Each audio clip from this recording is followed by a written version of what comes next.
Welcome to SB&M is Here, the State Bar of New Mexico's official podcast. In this series, we'll discuss topics such as professional development, tools of the trade, and mental and professional well-being. Connecting the legal community across New Mexico, SB&M is here. Hello, everyone. This is Morgan Pettit, and welcome back to SB&M is Here. Make sure to subscribe on your preferred platform of Spotify, iTunes, YouTube, or the Bar website to receive notifications when a new episode is ready.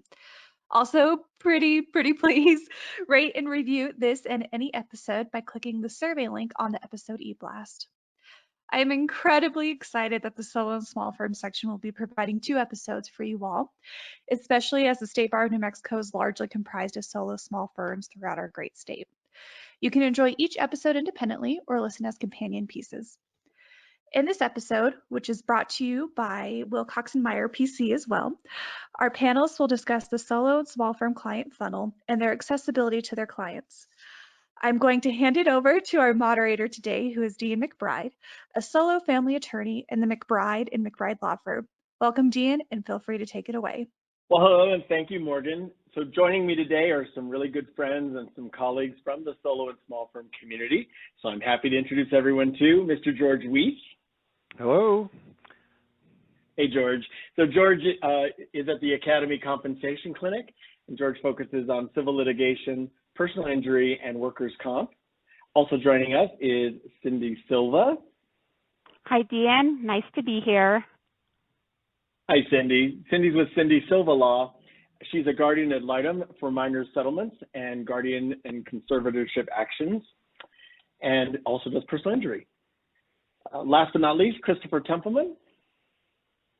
Hi, thanks for having me. Nice to hear you. So he's with the Templeman law firm, and he focuses on personal injury and constitutional rights. And I'm Deian McBryde, and I'm with McBryde Law, and I am a divorce lawyer, family law, custody. So welcome, everyone. Glad to have you here. We're going to start off by talking about the client funnel. And if a listener doesn't know about that, it's the general idea that your clients, that you narrow your clients. You start with some larger number, and then through some process, you funnel them down to a smaller number, and then that becomes your ideal client. So I guess I want to start with the group, and I'm, what's great about this group is we have a variety of different people. George has been a practicing attorney for a really long time, and we've sort of decided that Cindy has been practicing for like a medium long time, and Christopher's also medium long. I'm a newish attorney, but George and I are about the same age. So we have this whole universe of different experiences. George and Cindy and I are all solo practitioners. Chris is in a small firm and a partnership. So I'm going to start with George and kind of work my way through. George, what is your ideal client funnel? How wide is it at the top versus how narrow is it at the bottom? Well, Deian, I guess we're talking about marketing as much as we are sorting people once you've got them in the door. But to start with, I'm looking for people that typically have been injured in some way. So I'm doing personal injury and workers' compensation. Workers' compensation is kind of my starting point. And so I'm basically interested in anyone that has been injured in a workplace accident. And so that is quite a large group of people, but of course a lot of those aren't really going to have significant enough injuries to warrant attorney involvement, or there's some other issue that makes the case less viable. And so basically you have to talk to people to find that out. Great. So how do you have a set of criteria that you use to narrow that funnel, or is it instinct at this point, or how do you get from the wide top to the narrow bottom? Well, obviously, determining the viability of the case is the number one issue. In workers' comp, there are a lot of criteria to be compensated under the Work Comp Act. So you have to figure out, does this person's set of facts fit within a claim that is open under the Work Comp Act? Same way with the personal injury. You have to figure out, is someone responsible for this accident, and are the liability facts strong?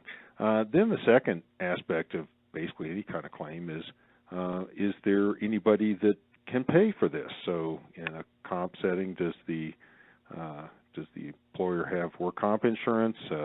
Are they required to have work comp insurance? In the personal injury aspect, is it an insured defendant or an uninsured defendant? So, I mean, from my selfish interest, I'm interested in helping people, but I'm also trying to make sure that I make enough of a living that I can continue to help people next year too.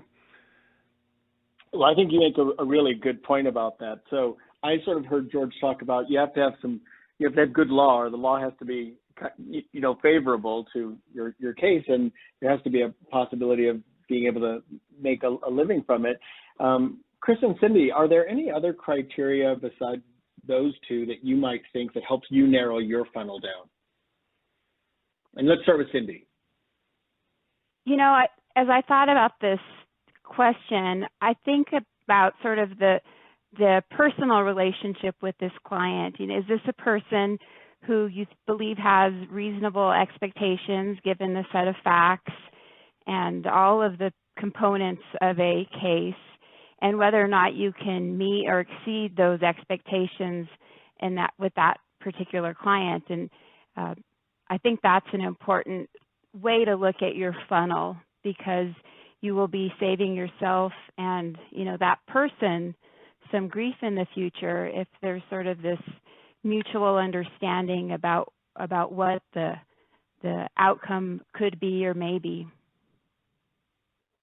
I'm going to sort of jump in. I don't know how you guys feel about this, but for me as a family law attorney, a lot of it comes into my personal connection with the prospective client. If it's somebody who comes in and says, I just want to get everything and I don't want to leave my ex with anything, that's probably a client that I don't really want to say yes to. So I have some cultural factors that I also consider, culture meaning my firm's culture, that go into play for me in narrowing my funnel. So Chris, we've taken a few things off the list. So is there anything new you would add to the conversation about how we narrow the funnel?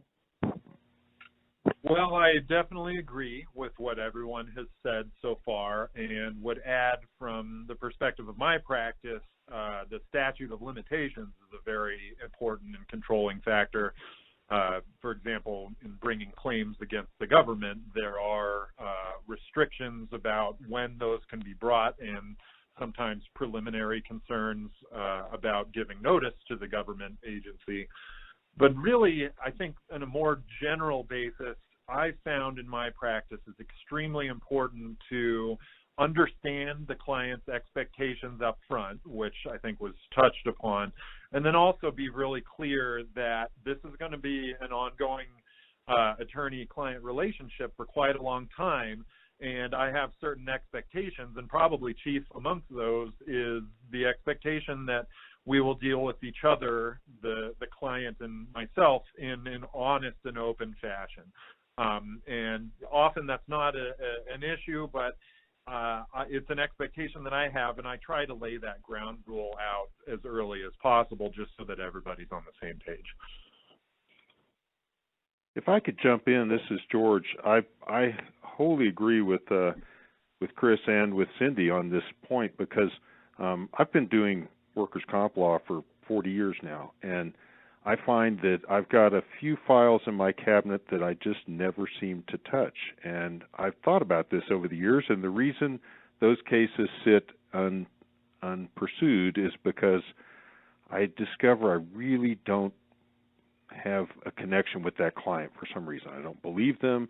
Their facts are very difficult. They're not nice people to deal with, whatever the issue is. And so something I would urge young attorneys to pay attention to is look at that person in that relationship and make sure this is somebody that you really can go to bat for, because ultimately we are the voice of that person when they get to court, and you need to be able to connect with them and speak for them and know that they appreciate and not just appreciate in the sense of like what you're doing or care about it, but that they they also hear their voice in your voice, that you are in fact saying what they want said. And so you need to have that close connection with that person in order to truly represent them in court.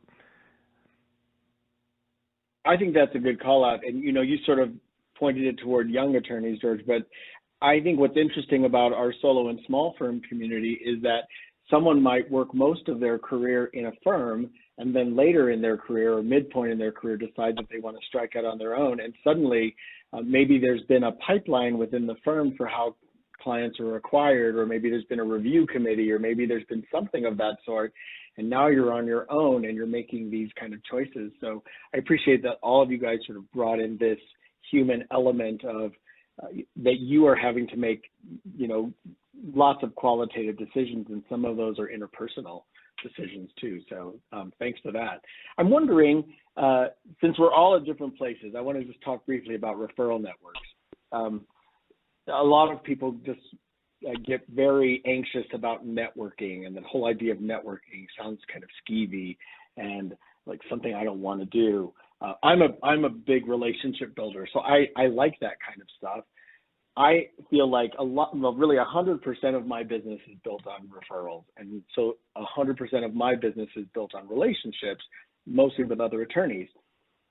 But we're all in different places. Me being a newer owner of my own firm, newer practitioner. So I'm wondering, can we just do a quick survey? What are your referral networks like, either in or out? How are you using them, and how are you growing them, or is that no longer important for you? So I'm going to start kind of with Cindy this time. Wilcox & Myers PC proudly provides exceptional estate planning services for exceptional clients. You're an exceptional estate planning client not based on the size of your estate, but based on your desire to create a quality estate plan. The firm assists clients ranging from moderate estates needing basic estate plans to very large estates requiring complex estate planning. The same quality philosophy is followed with the firm's intellectual property and business law clients. Please visit wilcoxmyers.com for more information. Thanks, Deian.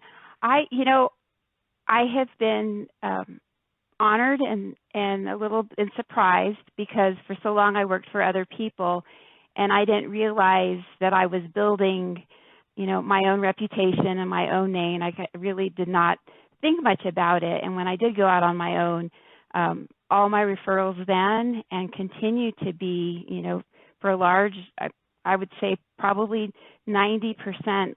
Between sort of both focuses of my practice are attorney referrals, or occasionally a judge will appoint me sua sponte. So I regret that I wasn't more active in my early first 15 years of practice and really growing relationships, but it's something that I know that is important and want to, and I appreciate that the relationships I did have sort of been able to springboard my practice now. So Cindy, let me follow up then. Imagine that you were maybe at a slightly different place. What might you have done differently in terms of relationship building or networking or creating the referrals for yourself? What might have changed? I think I would have been involved in more professional groups or practice groups, because I just didn't reach out. I didn't know anything about YLD. I saw the initials in bar bulletin, and probably not emails back then, but I didn't really reach out to any opportunities that were out there. So that's what I would have, chosen to do. And maybe just being a little more friendly and kind of working on those personal contacts when I was interacting with people. Not that I was unfriendly, but I didn't really appreciate it as an opportunity to network in that way that might, down the road serve some other, be beneficial. Well, I find you very friendly. As you know, I have a beautiful cactus in my office that is a testament to your friendliness. So I like that. Chris, what about you? Because you're in this interesting place too, where you had practiced for a while. Now you just created this partnership. Was it a couple of years ago now or so? And correct me if I'm wrong, but what is what is relationship building and what do referrals mean for you and your firm? Yeah, sure. So you're right. We're just about wrapping up year 2 of our firm, and things are going real well. And we also operate, I would say, primarily on a referral basis. And I think that that's stemmed from both formal and informal agreements and partnerships and things of that nature that I've had in the past. And I think that one of my roles in this partnership at the outset was kind of putting myself out there as the face of the firm and, you know, getting us out there and known, and nobody can refer you a case if they don't know that you're practicing. And so getting out and meeting people and shaking hands and introducing, and also really trying to get a good feel for what other folks are doing in the legal community, so that, you know, certainly not all the calls that I get are in my wheelhouse, so to speak, and there often are situations where I feel that I need to refer cases that don't fall in my area of expertise to others, and I think that often is the way that in turn I have built up my own referral network. And so I know we weren't going to talk a lot about COVID and like everybody's talking about, but that's really kind of hampered my ability to get out there into the world and you know, shake hands and exchange cards and do all that kind of stuff, because that's something that I kind of thrive. I feel that I feel better when I'm out there amongst people, and I think that's something that I really derive a lot of energy from.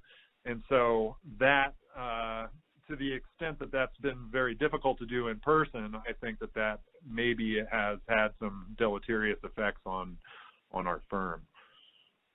That's interesting. You know, what I found is that I'm super social and I've always been doing everything. So at the time we're recording this podcast, we are in the middle of the coronavirus pandemic and COVID-19. So I have been more in my office and at my desk than ever. And I've really loved it. It's made me super productive, but it also meant I've had to figure out new ways to network and connect and make friends. I'm wondering, George, if you, and you sound like you had something to say, so feel free to add that too, but I'm wondering with you, since you've been practicing a long time, I'm guessing your relationship with this thing about networks and referrals and stuff has shifted and changed. So maybe to draw on Cindy's thing, are there things that are happening for you now in your practice? Because there's an assumption that you're probably not as hungry as maybe someone newer might be, but are there things going on in your practice that you look back and say, oh, maybe if I had tweaked this at the beginning, or maybe midway if I had done some of this, or, oh, hey, there's some stuff I really need to try now, and I got to figure out how to do that stuff. What's happening with your journey?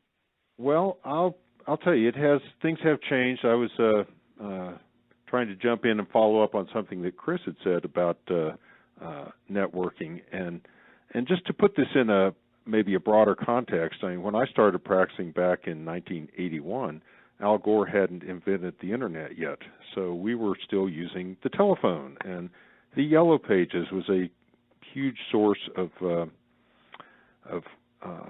marketing to the public, and it was also really expensive. So, but I can remember, back in the 80s when there were 40 pages of Yellow Page ads for attorneys.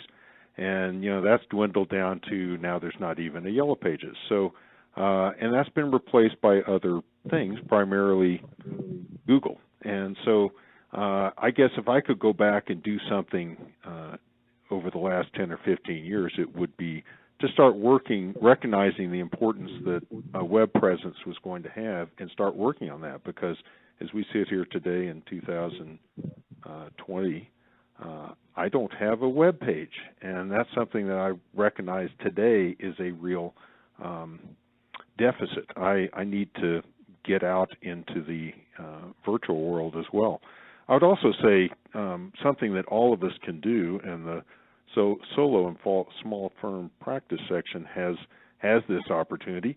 Join listservs, because A listserv is an opportunity to respond on your schedule to some extent, rather than having to pick up a phone and talk to someone. When you have an opportunity to see a question and you can respond to it, you're putting your name out there and showing what you know and what value you have to other lawyers, particularly if it's in an area where you practice and they don't.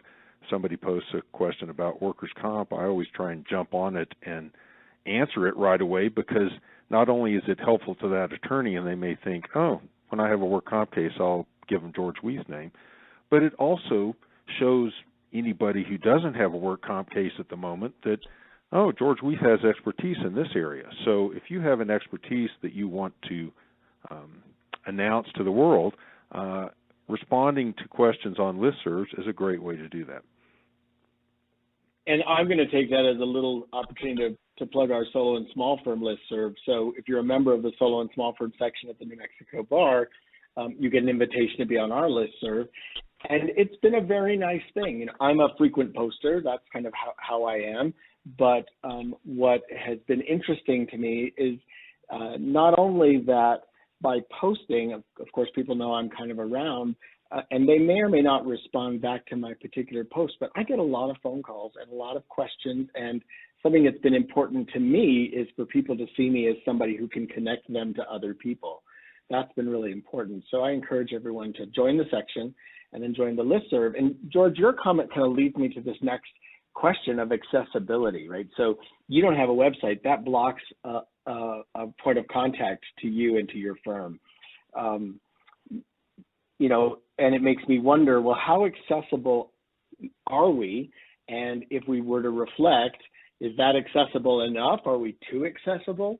I answer my own phone. Sometimes it's ringing over and over again, and I feel like I'm having a hard time getting work done. So I'm going to sort of switch over to Chris. Chris, how do you decide how to manage your accessibility, and how would you grade yourself right now on accessibility? Do you think you're too accessible, not accessible enough, just right? You know, you can be the Goldilocks in this accessibility question.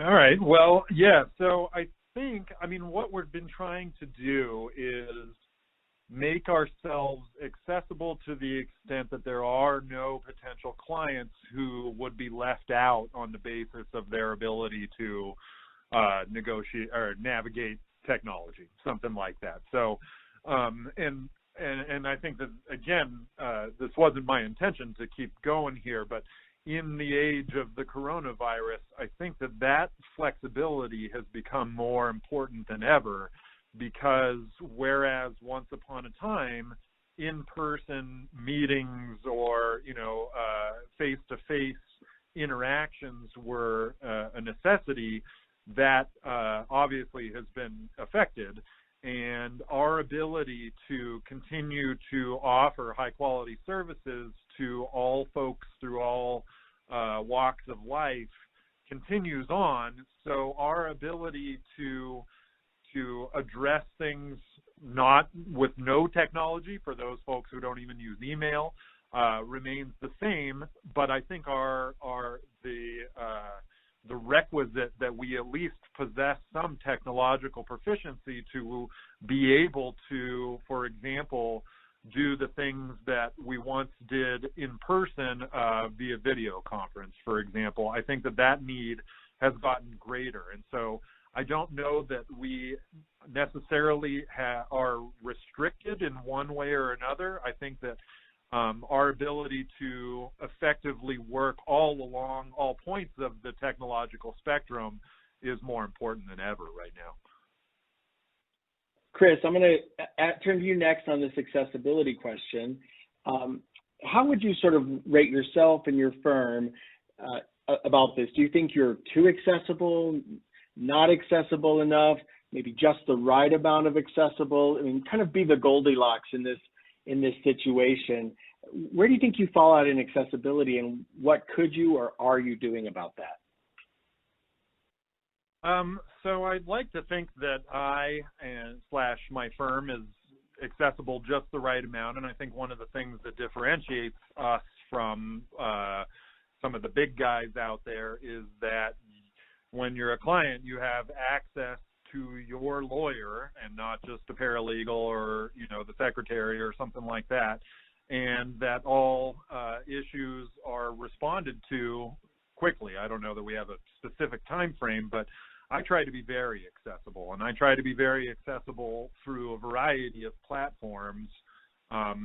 Once upon a time in the pre-COVID world, certainly that included lots of in-person interaction, and I think it's expanded now to include video conference capabilities, but also things like texts and emails and all of the different platforms that clients at their choice can use to have access to their lawyer to ask and to feel comfortable that they can ask questions no matter how small, essentially at every phase of the game.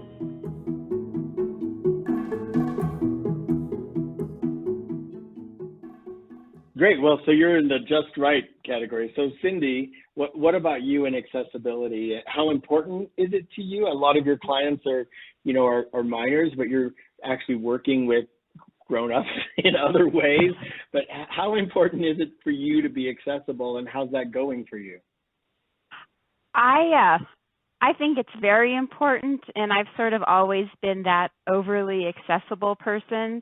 You know, as soon as we had the capability to get email on our phones, and, you know, I'd be on vacation, and to me that's okay. I don't feel like it's an intrusion to get back to a client, because it's part of sort of customer service, and I like helping people. I like being available. And in terms of managing that, you know, most people I have found, are very respectful of those boundaries. I mean, most of my interactions are with other attorneys, and so, you know, that's pretty easy to you know, there's that sort of reciprocal respect for people's time, and I've never really encountered someone who expects me to be available on a Sunday morning to respond to an email. And much the same with individuals. So I feel like I'm in a good place that's comfortable for me, and to the extent that, you know, I'm kind of a multitasker, I try hard to focus on the client or the case and be in the moment, if you will, when I'm dealing with these things, to sort of maximize that accessibility factor. Well, if your Sunday mornings get boring, let me know, and you can take some divorce litigants with me, and just let me, just speak up anytime, Cindy. I'll help you with that. I just want to jump in with my take on this accessibility, because I started my firm thinking I wanted to be hyper accessible, and now I found that I really am a little too accessible. So I'm relying a lot more and more on my client management portal, on my secure portal, to ask clients to communicate with me through the portal. I can access that stuff when I'm not at work, but it's a little bit more difficult. I'm a little more focused on it if I'm at work and someone's messaging me through the secure portal. They can upload documents that way. They're not sending me 30 emails. I'm being able to download that stuff. Conversations can follow a thread. So I'm trying to manage back some accessibility, because I think that the bed was too soft or it was too hard or something. I was not the Goldilocks finding the right bed at all. But it makes me think this question of accessibility, because somebody mentioned that I think it was Chris. You said I'm answering my own phones as much as possible. You're not getting a paralegal or a legal assistant. And so it leads me to this question of what is your time worth? And maybe not a dollar amount per se, but I think that leads a lot of people into hiring a receptionist, or maybe getting a telephone answering service, or trying to grow into a legal assistant. How do you balance this accessibility, technology, and also your value? So if it's important for you to answer the phone, is that an attorney value, or is it you stepping up that receptionist value into kind of your attorney world? So I'm going to ask all three of you, actually. I know, Chris, you brought that up, but I'm going to pop over to Cindy first. So Cindy, this accessibility and value thing, what does that connection look like to you? Well, I don't have a staff. I've had an auto attendant before on the phone, and that worked fine. But since I'm solo now, I'm okay with answering the phone. You know, if I'm busy, it goes to voicemail, and so I haven't found the need. I guess it's not so overwhelming. Call volume is not so overwhelming that I think that it makes sense for me to invest in an answering service or hire staff. And George, what about you? Well, in my experience, call volume was a lot, and it wasn't necessarily clients or potential clients. It was, solicitors of various sorts. And so I have an answering service that screens all that out, but I've given them pretty clear instructions that if it's someone with a potential case, they should call me and get me on the line, or if it's another lawyer or a judge, obviously, insurance adjuster, anybody that is involved in one of my cases already, they're to be put through immediately. And I find that that really has cleared up a lot of interruptions. As far as I'm a solo practitioner, and I don't have a secretary or anyone else here. It's just me, and I've been doing the home office routine for 20 years, so long before everyone else was doing it, I feel like. And so it was sort of a necessity to get some screening device in place so that I could get focused on doing my work. I find that people appreciate and like Cindy, that they respect your time if you're available, and then you tell them, well, I have 15 minutes, or I have to be at a hearing at 3 o'clock. Then they will hurry up and tell you what they wanted to tell you. But I find it's just a lot more efficient to talk to the client directly than to try and have that filtered through someone else. Because this way, I know everything that's happened in my cases. If it hasn't happened, I know who to blame. and unfortunately, so does the client. I think that's a really amazing insight. Many of the things that you said, especially this last bit about really knowing your cases, I think that's one of the advantages, also a source of labor, for us as solo and small firm attorneys, but it's a really great advantage that we know our cases really well and that information isn't diffused quite as far. I've been working with I have an online calendar on my website, so prospects actually book their own introductory call. And what I like about that is it tells me when they're going to call, and I don't feel as much pressure to just pick up the phone every time it rings because my message says, please go to my website. I wonder if I'm missing some people that way, but sort of to Chris's point early, it does sort of change my funnel to mean I need customers who are willing to work with technology. So I sort of learned that part of my funnel is that if you're very afraid of technology, you're not able to work with it, you don't know how to put an app on your phone, that's probably not a great client for me. So Chris, what about you, this accessibility and value thing? Because you're the one who kind of kicked it all off. I mean, do you think, is it adding value that you answer your phone every time? Do you wonder sometimes whether it is or not? Or, are there any changes in that landscape coming for you? Yeah, I mean, that's a great question, because at the outset, we made a conscious decision to be generally available and not, frankly, all my adult life, one of my big pet peeves is folks who don't return calls or emails or that type of thing. And I think that kind of frustration is exacerbated in a legal environment where folks often, at least in my line of work, are dealing with the worst thing that's ever happened to them. And so the notion that their lawyer, who they're counting on to really help them through this most difficult time, the notion that their lawyer might not even call them back is kind of an abhorrent concept. And so I really, really have made a conscious effort to do the best job I possibly can to answer the phone, to respond not only to my clients but to opposing counsel, to be out there But of course, that cuts both ways, right? So at a certain point, once you have successfully developed your new and burgeoning practice, the idea that you are on top of every single email and phone call and things like that becomes more difficult every day. And so really, I think I try to build that into my practice and not to overextend myself or by extension overextend our firm to where we have too many clients or we're trying to navigate, we're trying to be everything to everybody. And so I think that probably fits your funnel concept that you were talking about earlier. And I think that just speaks to the importance of understanding what you're actually able to manage and to be able to deliver on the promises that you provide primarily to your clients. All righty. Well, thank you again to our panelists, George Weeth with Academy Compensation Clinic, Cindy Silva with Cindy Silva Law, George Templeman at Smith Templeman Law Firm, and Deian McBryde with McBryde Law. Make sure to tune in to the Solo and Small Firm's other episode on firm culture and operations.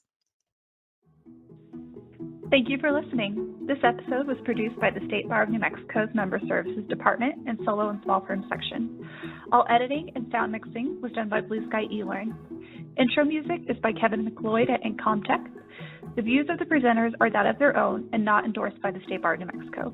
Nothing said in this podcast is legal advice for you.